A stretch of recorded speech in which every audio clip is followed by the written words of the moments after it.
Hi, hello. Welcome to the episode of Isaiah's Newsstand. It's your host, Isaiah Edwards. The date is November the 8th, 2024. Hopefully, this episode finds you well, in good spirits, and high hopes. As for me, I'm doing pretty good. Happy Friday to you.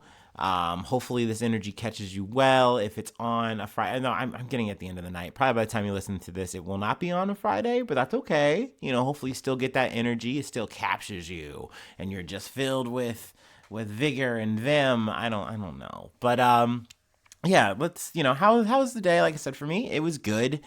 Very busy. I've been very busy today. Feels like I've been running around. I've been running at the gym. It's a lot. It's a lot. But overall, really good day. Let's see. Do I have anything like special to report in about? No, I will be working tomorrow. So, busy day into another busy day is what it's looking like. Maybe even, dare I say, a busy weekend. But, hey, obviously I'll do my best to come back and report in. But yeah, let's go ahead and just segue into the food. Let's talk about the food corner. Why not? Last night I made bacon cheeseburger, two hot dogs, two glizzies, and I'll highlight them in a second because I did it a little different. And then some fries. Now back to the glizzies. I wanted to do it up a little bit different. I put some like salad mix on them, some lettuce on them, and then I went ahead and put on some blue cheese, and then I put a crouton on each. And I gotta say, it was pretty good. It was pretty fire. Overall, the whole meal came together, very yummy. So yeah, we're all caught up on my personal news for today. Let's go ahead and do our startup, and we will get into some news.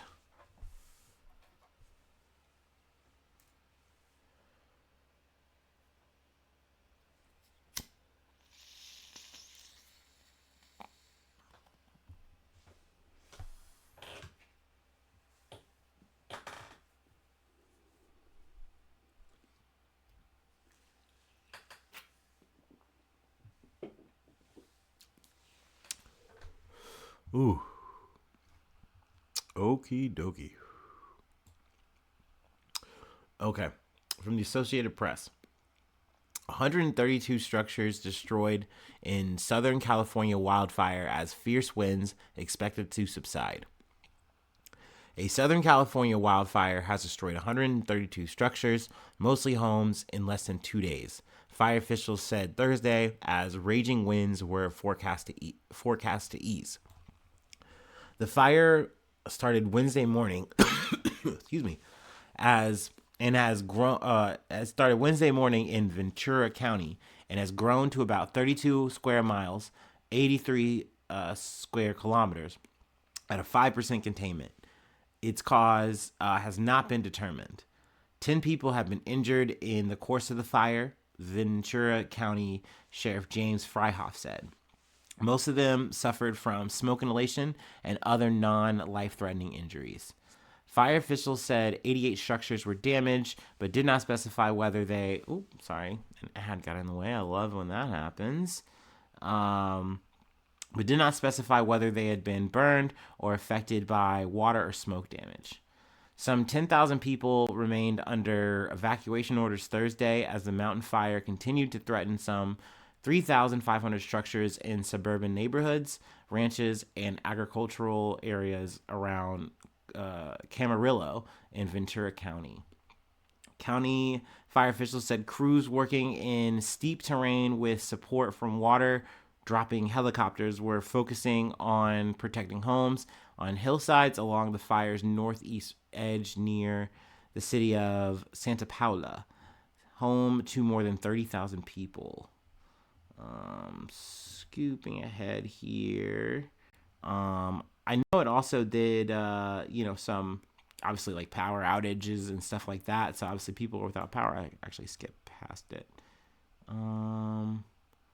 Let's see here. Officials in several Southern California counties urged residents to be on watch for Fast-spreading blazes, power outages, and downed trees during the latest round of notorious Santa Ana winds. So yeah, just wanted to kind of highlight this. I know I was able to cover the hurricane, tropical, storm situation. What was it, Raphael? Maybe getting that wrong there, but coming through Cuba and Jamaica and whatnot. This fire was also going on, and I was like, all right, let me go ahead and cover that today. I haven't heard of any casualties, so that's good. Obviously, it's very unfortunate to have any kind of property damage. Excuse me. Oh boy, frog in my throat. But good that overall it seems that like it wasn't anything worse than injuries, but hopefully, people, recover quickly and can get back to their homes or, at least get back to the recovery process, in their neighborhood. But yeah, let's go ahead and move on to our next story. I don't know. It's not complicated. It's just one of those things where it's definitely like a big scam situation. It's a big corruption situation, I feel like the last time we covered some political fucking corruption was semi recently, maybe a week or two ago, maybe 3, with Eric Adams. So, not like it's too new, not like it's been too long, but this is coming out of Jackson. From NBC News, Jackson mayor and other local Mississippi officials accused of bribery. That being said, y'all know, I cannot stress this enough. I'm a sucker for a good scam story. I'm a sucker for a good fraud story. Like, not that I'm encouraging the behavior, never that, but I definitely am just like, damn, that's fascinating. That's so interesting. Like, and it's also just a reminder that like, whether we're talking the tippy top or our shitty presidents, or we're talking our local level, state level, politicians, you never know what they're getting up to. You never know what they're doing behind closed doors, the little meetings and dealings they're trying to do, in smoke-filled rooms, some might say. So, I feel like it's just part of my gig to like, I say gig, whatever, part of my hobby, whatever you want to call what I'm doing right now, is to like talk about this shit, to highlight it, not that, NBC isn't doing their own gig or doing that, but most of my people won't click this shit, but I did. So I wanted to yap about it. That's how this goes if you're new. All right. Anyway, the mayor of Mississippi's capital said Thursday that he will continue to handle the business of the city after he pleaded not guilty to charges related to allegations of a bribery scheme that have also led to indictments of a prominent district attorney and a former city council president. Flanked by roughly 24 supporters on the steps of a federal courthouse in downtown Jackson after his arraignment, Mayor Chokwe Antar Lumumba, I'm totally getting that wrong, but I feel like I did my best, said he would remain in office. I am not guilty, and so I will not proceed as a guilty man, said Lumumba, a Democrat who is in his second term and last month announced plans to run for a third term.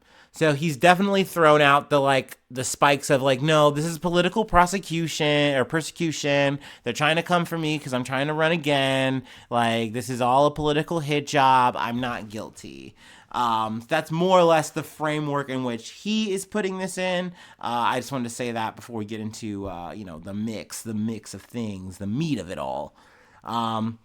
The allegations stem from what federal prosecutors have described in court documents as an effort also involving Hinds County District Attorney Jody Owens and at least 2 other city council members to help developers get approval for a proposed hotel project near the city's convention center. I love that it's like, once again, it's over these kind of things. And don't get me wrong, it's worth a lot of money to the average man, but you would think to like a politician, like you are literally doing something that is like fucking up your city, your district, whatever.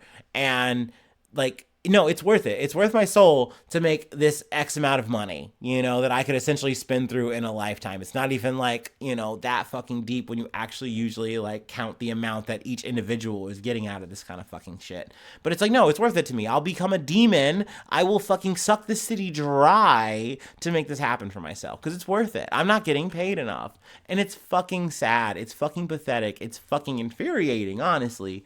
But, they decided that, this little, motley crew here, I mean, I guess I got to slap and allegedly, decided to get after it.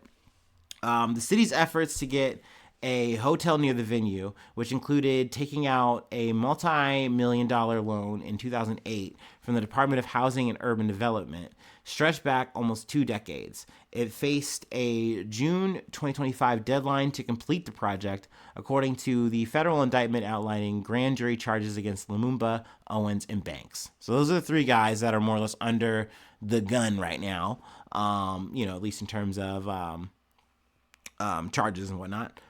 Recent developers, or I should say developers, put the quotations there because we're going to get to that, from Nashville, Tennessee, in contact with local officials and seeking to build the hotel were actually undercover FBI employees, according to the indictment, which was unsealed Thursday. Now, this is something that kind of gave me pause, and it's a reminder that, dude, you always see a thing oh, shouldn't it just be so obvious you should just always think it's a cop, right? You should just always think that, there's just no way whoever this is, it's totally an op. It's gotta be. But, damn, a developer? The developer was the fucking cops? Oh, man. So, I in some kind of way, I kind of get that, with just the right amount of hubris and thinking that you're just totally untouchable or whatever, you're thinking, yeah, why not? Let's go ahead and do this. We're not doing anything obvious. There's no way we're going to get caught in doing what we're doing. And maybe you're even so in the tank about this shit that you're like, yeah, and we're doing this shit for the city. It's not even that bad. We're just making sure we get our cut. That's all that is. We're just making sure that we get ours. But once again, let me continue. There's a lot of reading to this, but I feel like it's important to try to get as much as I can out of this article because it's the devil's in the details, as they say. Owens is alleged to have facilitated inappropriate bribe payments to Lumumba, former city council president Aaron Banks, and Angelique Lee, who resigned from her council seat and pleaded guilty in August to conspiracy to commit bribery, according to the indictment.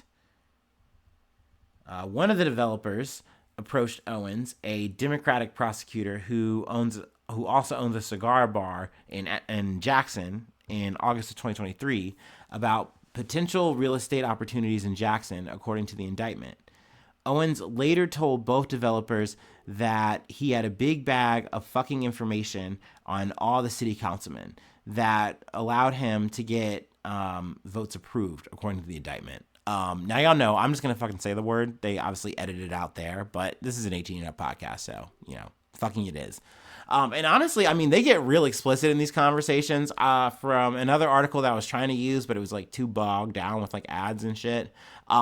They had more of the quotes, and he's really just airing it out. He's saying look, dude, it felt like a conversation straight out of the fucking Wire. And I was like, dude, you hate to see that because that's real fucking life. We're talking real politicians who are once again selling out their city to make some fucking money for their goddamn selves, and they think that they are just fucking capos and this shit. And it's bro, you're supposed to be literally the district fucking attorney, and you're talking your goddamn Weebay or some shit, your Stringer Bell. Get the fuck out of here.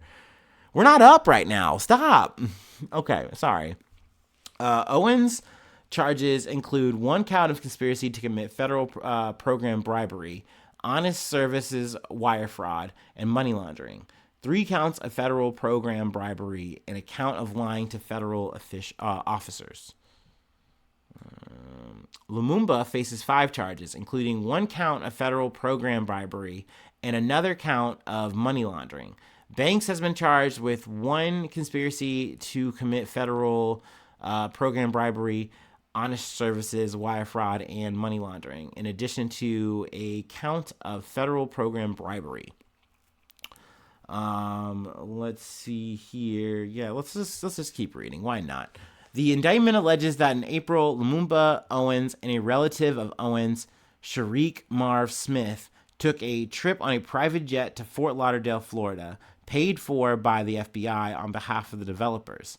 Smith pleaded guilty to a federal bribery charge last month, according to NBC affiliate WLBT of Jackson.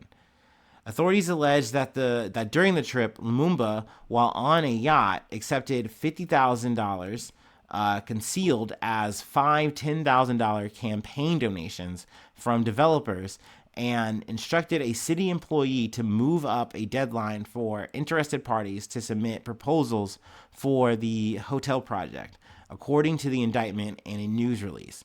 Authorities have said they captured the exchange on video and audio, and the indictment includes screenshots from the recording. I feel like this is super fucking damning, and I'm glad I kind of read it out loud, because I almost feel like when we get into this, Owens is most likely going to be scapegoated somehow. Just because I feel like for Lumumba, he's the mayor in this situation. The district guy is maybe someone you're going to try to maybe say, look, he's the guy saying all this stuff, doing all this stuff. I'm not even in the room. And like for Banks, I feel like that's going to be more or less the angle. And then also for Lumumba, that's more or less going to be the angle. But this situation right here, you have $50,000 that has now been funneled into your campaign, and you're on the yacht. You got pictures like it's fucking Wolf on Wall Street. Your hand's in the cookie jar, brother. So I don't know what to tell you. Amazing ways, by the way, but you're looking guilty of sin right now. I don't know what to tell you here. So I don't know how you're going to spin this in a trial to make it seem like you have any distance between this Owens guy who's doing and talking the most shit here. Let's go ahead and scroll ahead a bit. Banks and Owens understood that the money was being paid in exchange for Banks's future vote to approve the developer's proposed development project. Let's see. Banks, though, and the money that they're talking about is essentially the Banks wanted $50,000, but federal authorities have accused him of accepting at least $10,000 in cash and an envelope from Owens. So, aka, they can say, hey, we can at least prove that you got at least $10,000 out of this whole situation, Banks. So you're definitely in the jar, too. You're definitely in the tank with, Owens and Lumumba. Let's see here. I'm going to go ahead and scroll ahead, talking a little bit more about Banks. Banks, a Democrat representing the city's 6th ward, did not respond to an NBC News reporter's request for comment as he walked out of a courthouse with his supporters. He pleaded not guilty on Thursday. 4 years ago, Owens' office brought the first charges in one of the largest cases of public corruption in Mississippi's history. The misspending of at least $77 million in welfare funds meant to help residents in one of the country's poorest states. At least 7 people have pleaded guilty in relation to the scandal. But, I mean, cool. They whack one mole, but then you turn around and it's like, damn, you guys are literally the mole. You guys are literally doing the corruption. But yeah, I do kind of want to go, I guess, one more quote, and then we can kind of move on to our next bit. Let's see where I want to start. This indictment is a horrible example of a flawed FBI investigation, Owens told reporters after he pleaded not guilty on Thursday. We think the truth has to come out that cherry-picked statements of drunken locker room banter is not a crime, he added before he departed with his legal team in a black SUV. Let's see. They're going to just reference one of the quotes here. I don't give a shit where the money comes from. It can come from blood diamonds in Africa. I don't give a fucking shit, Owens said at one point. The indictment alleges, I'm a whole DA, bro. Like, dude, this is not training day. You cannot say this shit, man. So I think everybody here is pretty fucking cooked. And I'll try to do my best to keep you posted on what comes down the pipe. Now, let me go ahead and take a water break, actually, because I have been yapping. I did a lot of reading there. Y'all know I like to riff more than I like to rant. Though, you know what I mean. I just wanted to say that just because it sounded cool. Let me go ahead and get, once again, drink some water.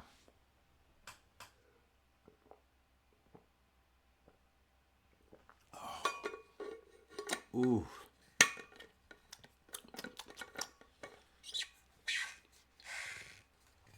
Okay.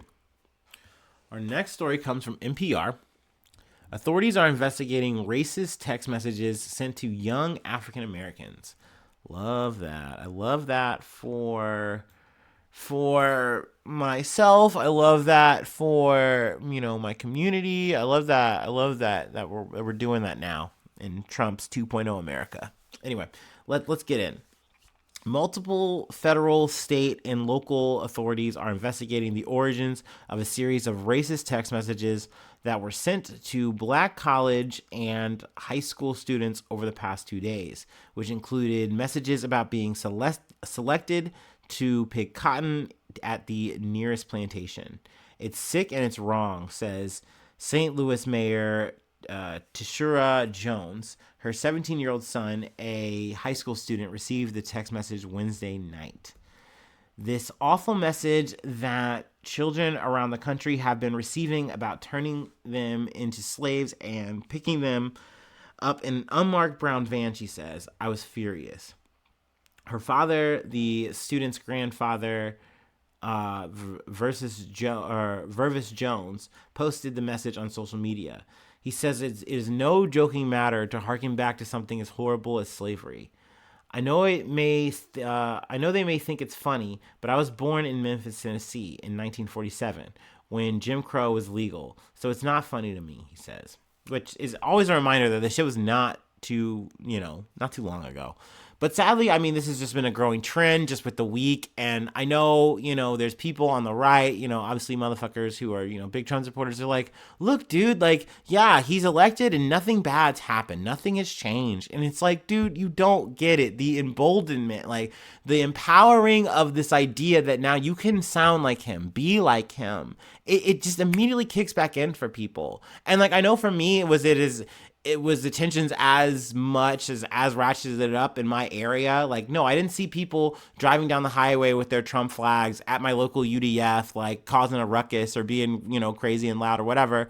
It was normal, but that doesn't mean it was the same for everybody everywhere. That also doesn't mean that it was the same online. You even have this kind of situation here with just some random motherfucking person hitting up a bunch of people. It's, I guess, potentially thought that they might have gotten like a kind of call list or something like that.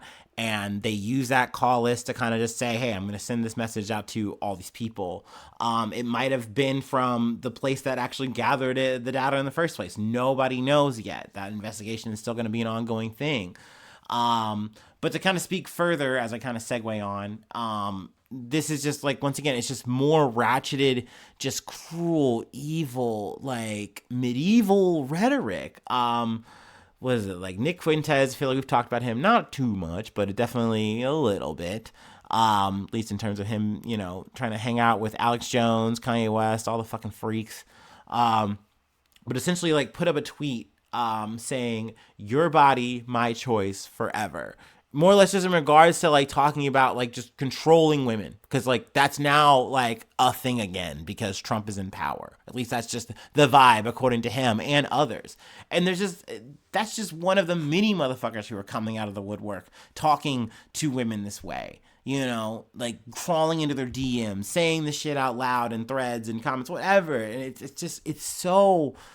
And don't get me wrong. I'm not saying if Trump isn't elected that this shit doesn't happen at all, ever, never, and we're living in some Kamala-topia or some shit. No, I'm not saying that. But I am saying that you can already see and feel the shift around you if you're actually paying a fucking attention, if you even fucking care. There's something I can't make you give a fuck or shit about this. If you want to fucking sidestep it and be like, nah, it's not even, it's whatever, the economy's gonna be so much better now, bro. Look at the numbers, look at the stocks, there's so much, everything's better already, it's so great. It's like, okay, dude, those are numbers and I'm sure they're bound to change. But that being said, I'll tell you what else is fucking changing is people fucking being emboldened to say the worst evil shit.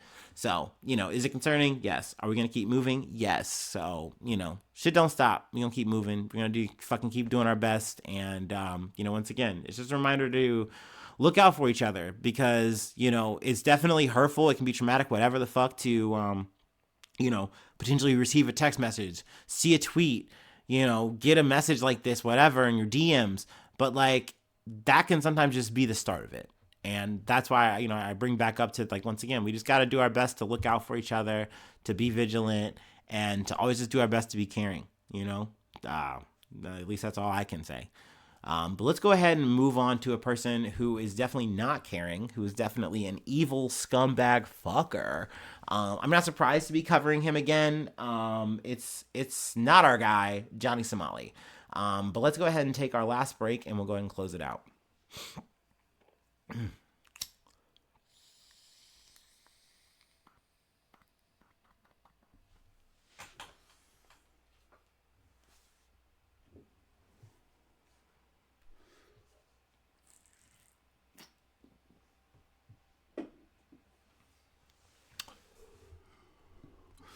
Ooh-wee. All right, this comes from the Express Tribune.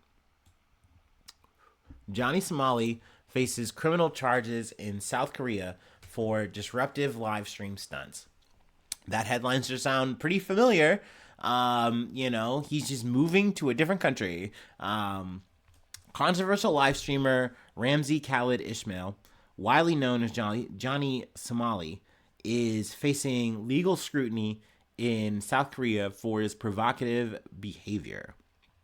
A self-proclaimed sociopath, Somali frequently performs disruptive stunts designed to provoke public outrage, often involving offensive interactions with locals and racially insensitive remarks.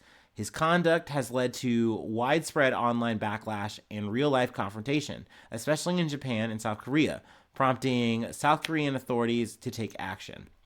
I will say it was, and I'm just being real here. I'm just being fucking honest. I did get to see part of at least a clip where I'm seeing Johnny just getting his ass beat. He just dude just comes up and just starts blah blah blah blah blah, and him and his little crew are trying to get up and get away, but his dude definitely lays into him, and I feel like yes, as he should, at least warranted, whatever. I don't want to advocate violence. Let me not say it like that, but goddamn, dude.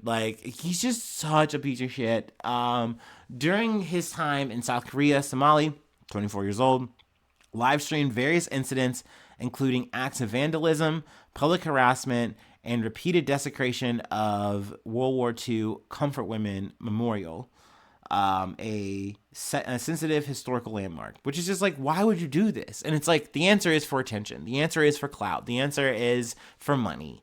And it's dude, there's just so many other ways to do this. I'm a person who, excuse me, big burp.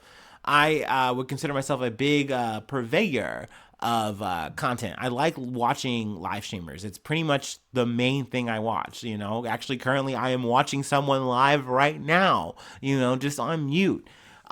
So I know there's plenty ways to make a fucking buck without being a toxic, evil, mean, cruel piece of shit to your fellow man.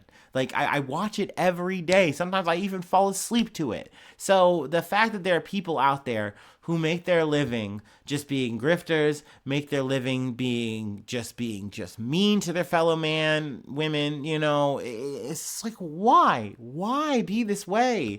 The money just cannot be worth it. The quick return cannot be worth it, especially when you're talking about the backlash. And I don't mean that I'm getting canceled. I hate that shit. I hate also that when people who are literally just like me or you, we're just fucking peer level people talking about getting canceled. No, you're not. That's not how any of this fucking shit works. Even if you're fucking famous, you can be canceled and become a president. What the fuck? You can become canceled and then go to Rumble and then you're selling Wi-Fi blocking necklaces like your Russell Brand. Don't talk to me about being fucking canceled. You can fly to the moon. You can go to Mars. Let Elon Musk tell you. There's no fucking such thing. But at the same time, there are consequences. Those exist. There's aftermath of things that you might do. You know what I mean? You pop off your gums, you do some fucking shit. You might get your fucking shit swole on. You might actually get fucking stuck in the country now, and you cannot fucking leave, and you might actually, go to prison for 10 years. And if you're Johnny Somali. So I'm happy to hear that. Let me actually, go back to the article here. According to South Korean news outlet Koreaboo, Koreaboo, that's fun. Somali is now under investigation and faces a travel restriction imposed by South Korean law enforcement. He is being charged with disturbing public order, assault, trespassing, and potential drug-related offenses. That's not good. If found guilty, he could face up to 10 years in prison. So yeah, and then also let me talk a little bit about that fucking beatdown. Further underscoring the backlash, Somali recently encountered a South Korean YouTuber with a special forces background who confronted him over his actions. As investigations continue, Somali remains detained in South Korea, with authorities yet to announce a final verdict on his case. So if I do hear anything there, I'll try to, keep you guys aware, updated.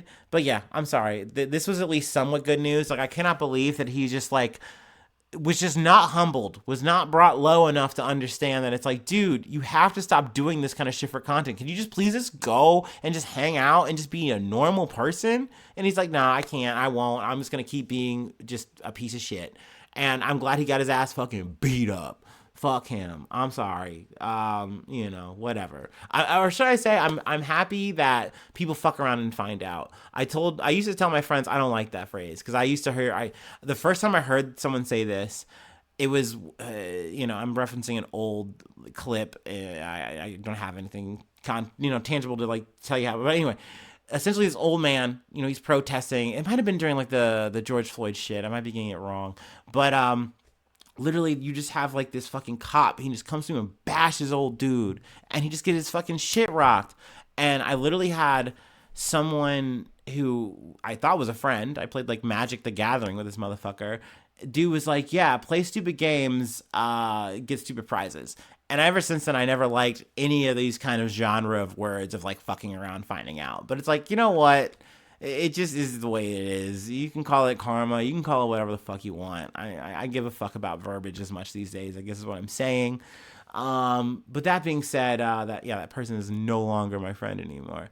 But anyway, I lost my train of thought. But that's where we're going to close the episode out. I know, I just hit a brick. Let's see. I got to shill. I have to shill now. That'd be a good idea. Promote myself. I have a Patreon, patreon.com/IsaiahNews. Become a newsie today. Feel free to hit me up the freeway, IsaiahNews1@gmail.com. Feel free to follow the podcast on any of the socials. Let me know if you're on Blue Sky. Give me a reason to download that app again, because I see people trying to make the migration. I'm like, dude, this is the same thing as when like people try to buy a gun. It's like, bro, do it or don't. I don't really give a fuck. Don't post about it. I don't care. But if you're on Blue Sky, I'll go to Blue Sky. I'll talk to you on Blue Sky, whatever. YouTube, you can leave a comment, you can leave a like, but hopefully you hit the subscription button, because that means the most. But yeah, that's really it. I know I'm just kind of in rant mode. I've already gone over 30 minutes. We failed that mission. That happened, but that's okay. That's all right. I'm in a chill mode now, We were busy, but now we are relaxed, and I'm going to unwind, and I'm going to hopefully make myself a meal. So there you go. A little bit of extra there since we're here. Most people don't hang out this long, so it's okay. I can say this. But yeah, thanks so much for tuning in. Thanks so much for being a friend.